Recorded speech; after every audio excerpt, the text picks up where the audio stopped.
us now Tom Fitton. He's the president of Judicial Watch. Sidney Powell, General Michael Flynn's defense attorney, former federal prosecutor, best-selling author.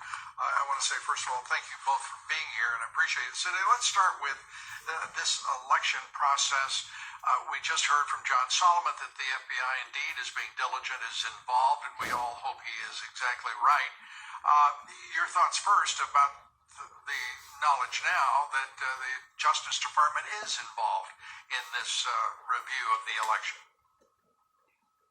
Well, I'm delighted to hear that. I think there are any number of things they need to investigate, including the likelihood that 3% of the vote total was changed in the pre-election voting ballots that were collected digitally by using the Hammer program and a software program called Scorecard.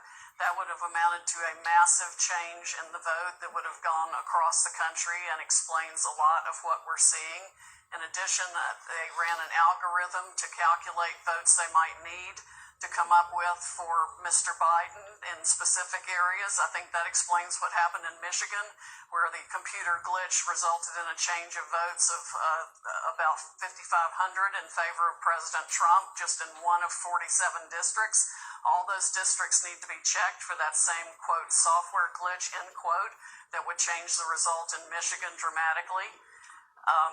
The same thing is happening in other states. We've had hundreds of thousands of ballots mysteriously appear solely for Mr. Biden, which is statistically impossible as a matter of mathematics. It can all be documented. We are putting it into materials that we will file in federal court, and we need to seek relief in multiple states to enjoin the certification of any election results. Tom Fitton, as you listen to Sidney, that sounds like a strong case for a straightforward allegation of fraud. The two programs that she just mentioned, I'm going to ask you right now, have you ever heard of them? Because I had not heard of them. No, I mean, there have been noises about it on the internet, but I don't know anything beyond what Sidney's reporting now. I go back to the numbers you reported at the beginning of the segment. The president was winning on Tuesday. Right. He's not winning now. And he's not winning now as a result of a process that the voters can't have confidence in, the state legislatures can't have confidence in my view, the courts can't have confidence in. So the question is, are the courts going to undo what went on? I don't know. But the state legislatures in Georgia, Pennsylvania, Michigan, Wisconsin, perhaps Arizona, they now have an opportunity to make a stand on behalf of the rule of law. Are they going to endorse what went on this week, or are they going to appoint a clean slate of electors that supports President Trump?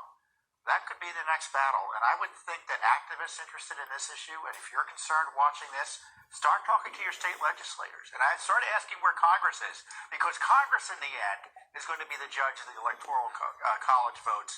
And if I were in Congress, I'd be telling these states, you better keep up on, you better be honest here, because we're not going to accept your votes if your election is a sham.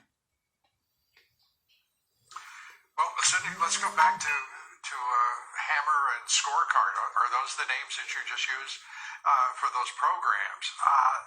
What's being done about it, and how broadly were they used by vote counters in various states? I think they were very broadly used, but not by the vote counters. They were used by the forces in the Democratic operatives that had access to these programs through the government access points that they have, and used it illegally to change votes in this country. It's got to be investigated probably by the president's most trusted military intelligence officials who can get into the system and see what was done. But we do have some evidence that that is exactly what happened. And they've used it against other entities in other countries. It's just been turned recently against our own citizens here to change election results. It's absolutely appalling that that can be done. And whether it's called computer glitches or something else, somebody has actually gone into the system and changed voting results. That's called intervention in our elections, irrespective I guess if they were Russia or China, we'd refer to them as meddling. But it's intervention, and it's also crooked as hell rigging this election. No matter the jurisdiction, whether it's Michigan, Georgia, wherever it might be. What can we do about it? Because the Department of Justice, I mean, if there's evidence of that program, why not just turn it over to the Justice Department and say, and go to the courts and say, this has got to stop now. Here is the way in which it was done. Well, we've been trying to get their attention, and we're going to try even harder, and we'll have to put it in a federal lawsuit, apparently, and get as much of it out as we possibly can. We have some excellent witnesses on the issue, but this is coup 5.0, Lou. I mean, there was no reason to think that the Democratic operatives who spent hundreds of millions of dollars creating the Russia hoax, the Steele dossier, taking us through a special counsel operation for 2 years, trying an impeachment hoax, the apocalypse hoax, the obstruction hoax, wouldn't go so far as to create every means of voter fraud they could come up with to steal this election. That's exactly what happens. The president must fight back now in every way, shape, or form. We cannot let this republic be stolen by the Democratic operatives who want to destroy the republic and make it a socialist country where they continue to line their pockets with these backdoor global deals like the Biden laptop from hell exposes. Well, Cindy, I think you're exactly right about that not happening. Let's turn, Tom Fitton, you pointed out in our discussions that these legislatures are Republican controlled. Who can take that message to them?